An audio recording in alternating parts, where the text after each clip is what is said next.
ಸತ್ಯ ಮನೆಯಿಂದ ಒಂದು ಹೆಜ್ಜೆ ಹೊರಗಿಡೋಷ್ಟ್ರಲ್ಲಿ ಸುಳ್ಳು ಊರ್ ತುಂಬಾ ಓಡಾಡಿ ಜನರನ್ನೆಲ್ಲ ನಂಬಿಸಿತ್ತಂತೆ. ಹಾಗಾಗಿದೆ ಇವತ್ತು ನಮ್ಮ ಪರಿಸ್ಥಿತಿ. ಕಳೆದ ಒಂದೂವರೆ ತಿಂಗಳಿಂದ ಬಹಳಷ್ಟು ವಿಷಯಗಳು ನಡೀತು. ನನ್ ಮೇಲೆ ಇಲ್ದೆ ಸಲ್ದೆ ಇರುವಂತಹ ಬಹಳಷ್ಟು ಅಲಿಗೇಷನ್ಸ್ ಬಂದ್ವು. ಸಪೋರ್ಟ್ ಮಾಡ್ತಿದ್ದಂತಹ ಜನ ಕಡಿಮೆ ಆದ್ರು, ಜೊತೆಲಿದ್ದವರು ಉಲ್ಟಾ ಹೊಡೆದ್ರು.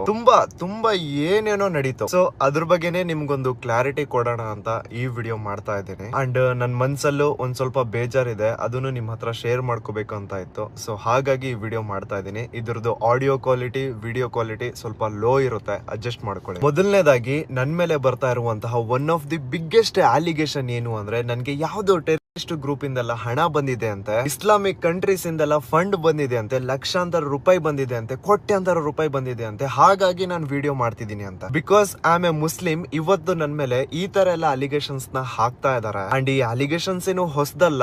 ನಾನು ಸೌಜನ್ಯ ಪರ ಮಾಡಿದಂತಹ ಮೊದಲನೇ ವಿಡಿಯೋ ಇಂದ ಇದನ್ನೆಲ್ಲ ನಾನು ಕೇಳ್ತಾನೆ ಇದ್ದೀನಿ. ಸೊ ಅವತ್ತು ಹೇಳಿದ್ದೆ, ಇವತ್ತು ಹೇಳ್ತೀನಿ, ನನ್ಗೆ ಯಾವುದೇ ರೀತಿ ಫಂಡ್ ಬಂದಿಲ್ಲ. ಆ ತರ ಏನಾದ್ರು ದುಡ್ಡಿಸ್ಕೊಂಡು ನಾನು ವಿಡಿಯೋ ಮಾಡಿದ್ದೆ ಆಗಿದ್ರೆ ತನಿಖೆಯಲ್ಲಿ ಇಷ್ಟೊತ್ತಿಗೆ ಹೊರಗೆ ಬಂದಿರೋದಲ್ವಾ. ಪೊಲೀಸ್ ಅವ್ರ ಹತ್ರ ನನ್ನ ಆಧಾರ್ ಕಾರ್ಡ್ ಇಂದ ಹಿಡಿದು ಡ್ರೈವಿಂಗ್ ಲೈಸೆನ್ಸ್, ಪ್ಯಾನ್ ಕಾರ್ಡ್, ನಾನು ಓದಿರುವಂತಹ ಸ್ಕೂಲ್ ಡೀಟೇಲ್ಸ್, ನನ್ನ ಹತ್ರ ಇರುವಂತಹ ಕಾರ್ದು RC card, bike the RC card, ಮನೆನ ಲೀಸ್ ಅಗ್ರಿಮೆಂಟ್, ಬ್ಯಾಂಕ್ ಪಾಸ್ಬುಕ್ ಪ್ರತಿ ಒಂದು ಕೊಟ್ಟಿದ್ದೀನಿ. ಬೇಕಿದ್ರೆ ನೋಡಿ, ನನ್ನ ಹತ್ರ ಟೋಟಲ್ 2 ಬ್ಯಾಂಕ್ ಅಕೌಂಟ್ಸ್ ಇವೆ. ಇದು ಒಂದು ಬ್ಯಾಂಕ್ ಅಕೌಂಟ್ ನ 1 ಇಯರ್ ನ ಬ್ಯಾಂಕ್ ಸ್ಟೇಟ್ಮೆಂಟ್. ಇದನ್ನ ಈಗ ಆಲ್ರೆಡಿ ನಾನು ಸಂಬಂಧಪಟ್ಟ ಅಧಿಕಾರಿಗಳಿಗೆ ಕೊಟ್ಟಿದ್ದೀನಿ. ಅಂಡ್ ಇನ್ನೊಂದು ಬ್ಯಾಂಕ್ ಅಕೌಂಟ್ ನ ಸ್ಟೇಟ್ಮೆಂಟ್ ಸಹ ಇಲ್ಲೇ ಇದೆ. ಇದನ್ನು ಕೂಡ ಈಗ ಆಲ್ರೆಡಿ ನಾನು ಸಂಬಂಧಪಟ್ಟ ಅಧಿಕಾರಿಗಳಿಗೆ ಸಬ್ಮಿಟ್ ಮಾಡಿದ್ದೀನಿ. ತನಿಖೆ ನಡೀತಾ ಇದೆ. ತನಿಖೆ ಮಾಡ್ಲಿ ಅಲ್ಲ, ನಮ್ಮ ಮನ್ಸಾಕ್ಷಿಗೆ ಗೊತ್ತು, ನನಗ್ ಗೊತ್ತು ನಾನೇನು ತಪ್ಪು ಮಾಡಿಲ್ಲ ಅಂತ. ನೋಡಿ, ಆಸ್ ಎ ಕಂಟೆಂಟ್ ಕ್ರಿಯೇಟರ್ ಸ್ವಲ್ಪ ಸೈಡ್ ಇನ್ಕಮ್ ಗೋಸ್ಕರ app promotion, brand promotion, insurance promotion ಈ ತರ ಒಂದು ಮಾಡಿರ್ತೀನಿ ಹೊರತು ಒಂದು ಹುಡುಗಿ ಗ್ಯಾಂಗ್ ಆಗಿ ಸತ್ ಹೋಗಿರೋದನ್ನ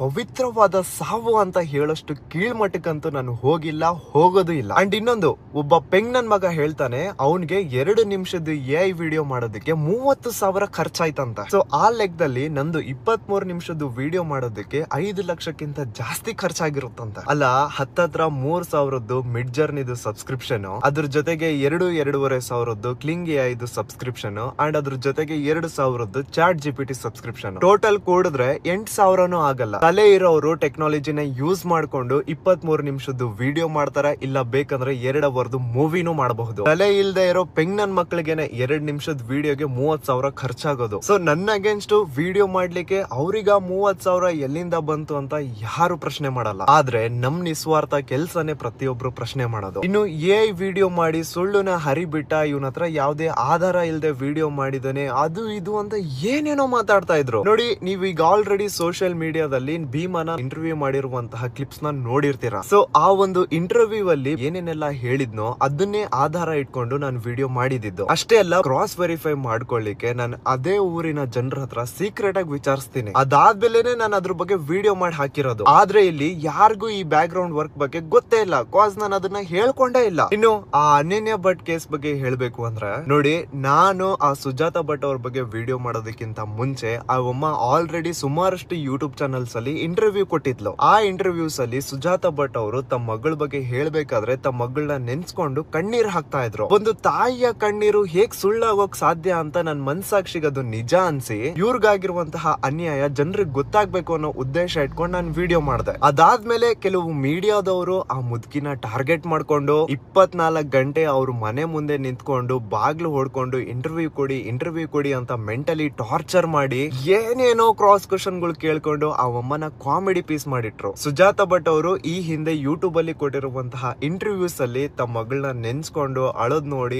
ಆ ಕಣ್ಣೀರು ಹೇಗ್ ಸುಳ್ಳಾಗೋಕ್ ಸಾಧ್ಯ ಅಂತ ನನ್ ಮನ್ಸಾಕ್ಷಿಗ್ ಅನಿಸಿ ನಾನು ಅದನ್ನ ವಿಡಿಯೋ ಮಾಡಿ ಹಾಕ್ತೆ. ಈಗ ಆ ಕಣ್ಣೀರೇ ಸುಳ್ಳು, ಆ ಕಥೆನೇ ಸುಳ್ಳು ಅನ್ನೋದಾದ್ರೆ ನಾನ್ ಏನ್ ಮಾಡ್ಲಿ? ಲಿಟ್ರಲಿ ಕೆಲವು ಮೀಡಿಯಾದವರು ನಮಗ್ ಇಂಟರ್ವ್ಯೂ ಕೊಡಿ ಅಂತ ಆ ಮುದ್ಕಿಗೆ ಎಷ್ಟು ಮೆಂಟಲಿ ಟಾರ್ಚರ್ ಮಾಡಿದ್ರು ಅಂದ್ರೆ, ಆ ಅಮ್ಮ 2 ಸತಿ ಸೂಸೈಡ್ ಲೆಟರ್ ನ ಬರೆದು ಅಡ್ವೊಕೇಟ್ ಗೆ ಕಳಿಸಿರೋದಿದೆ. ಮಾಧ್ಯಮಗಳಲ್ಲಿ ಸುಳ್ಳು ಪ್ರಸಾರ ಆಗ್ತಿದೆ ಅಂತ ನಾನಲ್ಲ, ಹೋಮ್ ಮಿನಿಸ್ಟರ್ ಅವರೇ 2 ಸತಿ ಹೇಳಿದ್ದಾರೆ. ಪರ್ಸನಲಿ ನಾನು ಕೂಡ ಅದನ್ನ ಎಕ್ಸ್ಪೀರಿಯನ್ಸ್ ಮಾಡಿದ್ದೀನಿ. ಟೆರರಿಸ್ಟ್ ಟೆರರಿಸ್ಟ್ ಗುಂಪುಗಳಿಂದ ಹಣ ಬಂತಂತೆ, ಅನನ್ಯ ಭಟ್ ಅವರ ಫೋಟೋಗೆ ಬೊಟ್ಟಿಟ್ಟಿದ್ ನಾನಂತೆ, ಏನೋ ಷಡ್ಯಂತರ ಮಾಡ್ತಾ ಇದೀನಿ ಅಂತೆ, ಇಸ್ಲಾಂ ಕಂಟ್ರೀಸ್ ನನಗ್ ಸಪೋರ್ಟ್ ಮಾಡ್ತಿದಾವಂತೆ, ಏನೇನೋ ಹೇಳ್ತಿದ್ದಾರೆ. SIT ಅವರು ಮನೆ ಮೇಲೆ ದಾಳಿ ಅಂತೆ. ಅಂಡ್ ನಿಮಗೆ ನನ್ ಮೇಲೆ ಇರುವಂತಹ ಕೇಸಸ್ ಬಗ್ಗೆ ಸ್ವಲ್ಪ ಹೇಳ್ಬೇಕು ನೋಡಿ. ನನ್ ಮೇಲೆ ಈಗ ಟೋಟಲ್ 3 ಕೇಸ್ ಇವೆ. ಮೊದಲನೇದು unlawful assembly at Benaka hospital Ujire. ಎರಡನೇದು ಸುವರ್ಣ ನ್ಯೂಸ್ ಚಾನಲ್ ಮೇಲೆ ಹಲ್ಲೆ ಮಾಡಿದೀನಿ ಅಂತ ಒಂದು case, sorry fake case. And ಮೂರನೇದು ಅದೇ ಭೀಮಾ ರಿಗಾರ್ಡಿಂಗ್ ಮಾಡಿದಂತಹ 23 ನಿಮಿಷದ ವಿಡಿಯೋ ರಿಲೇಟೆಡ್.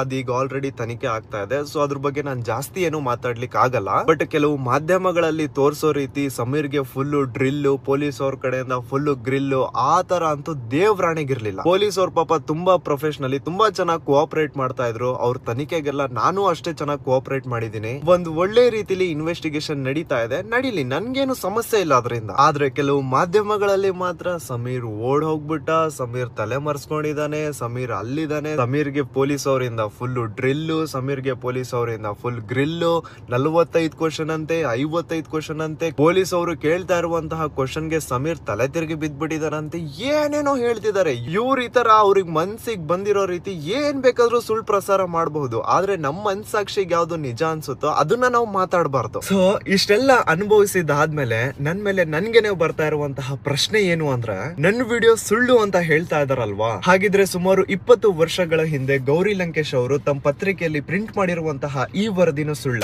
ಪೊಲೀಸ್ ಅವರ UDR ರಿಪೋರ್ಟ್ಸ್ ಅಲ್ಲಿ ಲಾಡ್ಜ್ ಒಳಗಡೆ ಅನಾಥ ಶವಗಳು ಸಿಕ್ಕಿದಾವೆ. ಒಂದು ಲಾಡ್ಜ್ ಅಲ್ಲಿ ಒಂದು ರೂಮ್ ಸಿಗ್ಬೇಕು ಅಂದ್ರೆ ಗವರ್ಮೆಂಟ್ ಕಡೆಯಿಂದ ಇಶ್ಯೂ ಆಗಿರುವಂತಹ ಅಟ್ಲೀಸ್ಟ್ ಒಂದು ID ಪ್ರೂಫ್ ನ ರಿಸೆಪ್ಷನ್ ಅಲ್ಲಿ ಕೊಡ್ಬೇಕು. ಅದಾದ್ಮೇಲೆನೆ ಲಾಡ್ಜ್ ಅಲ್ಲಿ ರೂಮ್ ಸಿಗೋದು. ಸೊ ಹಾಗಿದ್ದಾಗ ಲಾಡ್ಜ್ ನ ರೂಮ್ ಅಲ್ಲಿ ಸಿಗುವಂತಹ ಹೆಣ ಅಪರಿಚಿತ ಹೆಣ ಹೇಗಾಗುತ್ತೆ? ಸೊ ನನ್ ವಿಡಿಯೋ ಸುಳ್ಳು ಅನ್ನೋದಾದ್ರೆ ಈ UDR ರಿಪೋರ್ಟ್ಸ್ ಸುಳ್ಳ?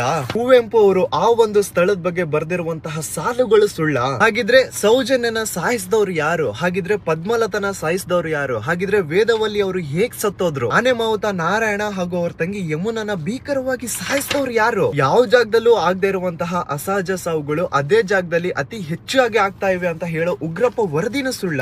ಸೊ ನನ್ ವಿಡಿಯೋ ಸುಳ್ಳು ಅಂತ ಆದ್ರೆ ಇದೆಲ್ಲಾನು ಸುಳ್ಳ? ಹಾಗಿದ್ರೆ ಇನ್ನು ಕಾಗೆ ಬಗ್ಗೆ ಹೇಳು, ಗಿಳಿ ಬಗ್ಗೆ ಹೇಳು, ಅವ್ರ ಕೌಂಟರ್ಗೆ ರಿಪ್ಲೈ ಕೊಡು, ಗುರು ದೇವ್ರಾಣಂಗ್ ನನ್ ಕೈಯಿಂದ ಆಗಲ್ಲ. ಯಾವಾಗ ಒಂದು ಹುಡುಗಿ ಗ್ಯಾಂಗ್ ಸತ್ ಹೋಗಿರೋದನ್ನ ಅವರು ಒಂದು ಪವಿತ್ರವಾದ ಸಾವು ಅಂತ ಹೇಳಿದ್ರು, ಆಸ್ ಎ ಹ್ಯೂಮನ್ ಬೀಯಿಂಗ್ ಅವರು ನನ್ನ ದೃಷ್ಟಿಲಿ ಅವತ್ತೇ ಸತ್ ಹೋದ್ರು. ಯಾವಾಗ್ಲೂ ಸ್ಟುಡಿಯೋದಲ್ಲಿ ಕ್ಯಾಮ್ರಾ ಮುಂದೆ ಕುತ್ಕೊಂಡು ಒಂದೊಳ್ಳೆ ಮೈಕ್ ಇಟ್ಕೊಂಡು ವಿಡಿಯೋ ಮಾಡ್ತಾ ಇದ್ದೆ, ಆದ್ರೆ ಇವತ್ತು ಕಾರಲ್ಲಿ ಕುತ್ಕೊಂಡು ವಿಡಿಯೋ ಮಾಡ್ತಾ ಇದ್ದೇನೆ.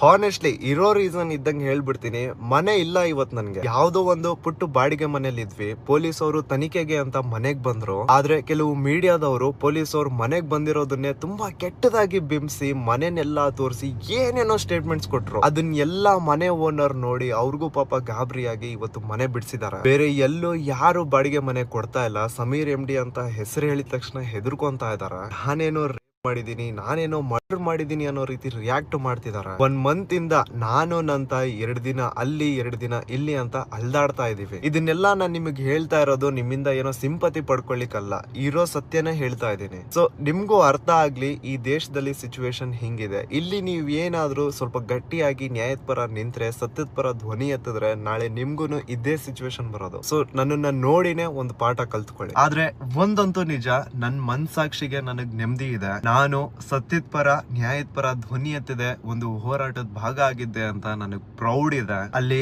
ಹೆಣ್ಮಕ್ಳಿಗಾಗಿರುವಂತಹ ಅನ್ಯಾಯಕ್ಕೆ ನ್ಯಾಯ ಸಿಗ್ಲಿ ಅಂತ ಶಕ್ತಿ ಮೀರಿ ಪ್ರಯತ್ನ ಪಟ್ಟಿದ್ದೀನಿ. SIT ನೇಮಕ ಆದಾಗ್ಲೇ ನಮ್ದು ಅರ್ಧ ಕೆಲ್ಸ ಮುಗೀತು. ಇನ್ನು ಏನಿದ್ರು ಆ ದೇವ್ರಿದಾನೆ, SIT ಅವರಿದ್ದಾರೆ.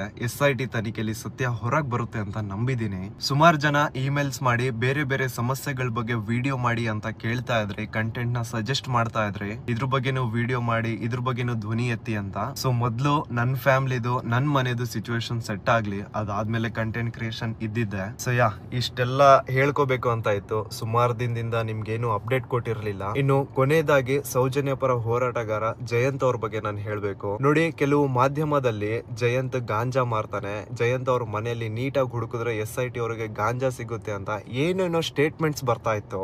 ಜಯಂತ್ ಅವ್ರ ಬಗ್ಗೆ ಆನ್ಲೈನ್ ಅಲ್ಲಿ ಎಲ್ಲೂ ಏನು ಜಾಸ್ತಿ ಇಲ್ಲ. ಯಾಕಂದ್ರೆ ಆ ಯಪ್ಪ ತಾನು ಮಾಡಿರುವಂತಹ ಸೋಷಿಯಲ್ ವರ್ಕ್ಸ್ ನ ಎಲ್ಲೂ ತೋರ್ಸ್ಕೊಂಡಿಲ್ಲ. ಬಟ್ ಅವ್ರು ಬಡವರಿಗೆ ಎಷ್ಟು ಸಹಾಯ ಮಾಡಿದ್ದಾರೆ, ಎಷ್ಟು ಹೋರಾಟಗಳು ಮಾಡಿದ್ದಾರೆ, ಎಷ್ಟು ಕರಪ್ಟ್ ಪೊಲೀಸ್ ಆಫೀಸರ್ಸ್ ನ, ಗವರ್ಮೆಂಟ್ ಅಫಿಷಿಯಲ್ಸ್ ನ ಕೆಲಸದಿಂದ ಕಿತ್ ಹಾಕ್ಸಿದ್ದಾರೆ, ಎಷ್ಟು ಉಪವಾಸ ಸತ್ಯಾಗ್ರಹ ಮಾಡಿದ್ದಾರೆ, ಎಷ್ಟೆಲ್ಲ ಸೋಷಿಯಲ್ ವರ್ಕ್ ಮಾಡಿದ್ದಾರೆ ಅಂತ ಆನ್ಲೈನ್ ಅಲ್ಲಿ ಎಲ್ಲೂ ಇಲ್ಲ. I know him personally. ನೀವು ಏನಾದ್ರೂ ಅವ್ರದ್ದು ನೀತಿ ಸಂಘ ಅಂತ ಇದೆ, ಸೊ ಅದ್ರ ಬಗ್ಗೆ ಸ್ವಲ್ಪ ತಿಳ್ಕೊಳ್ಳಿಕ್ ಟ್ರೈ ಮಾಡಿ. ಅವ್ರು ಏನೇನೆಲ್ಲ ಈ ಹಿಂದೆ ಸೋಷಿಯಲ್ ವರ್ಕ್ಸ್ ಮಾಡಿದ್ದಾರೆ ಅಂತ ನಿಮ್ಗೆ ಐಡಿಯಾ ಬರುತ್ತೆ. ಸೊ ಇಷ್ಟೆಲ್ಲ ನನಗೆ ನನ್ನ ಮನ್ಸಲ್ಲಿತ್ತು, ಇದನ್ನ ಹೇಳ್ಕೋಬೇಕು ಅಂತ ಇತ್ತು, ಹಾಗಾಗಿ ಈ ವಿಡಿಯೋ ಮಾಡಿದೆ. ಸರಿ, ಹಾಗಿದ್ರೆ ನಾನು ನಿಮ್ಮ ದೂತ ಸಮೀರ್ MD ಮತ್ತೆ ಸಿಗ್ತೀನಿ ಇನ್ನೊಂದು ವಿಡಿಯೋದಲ್ಲಿ.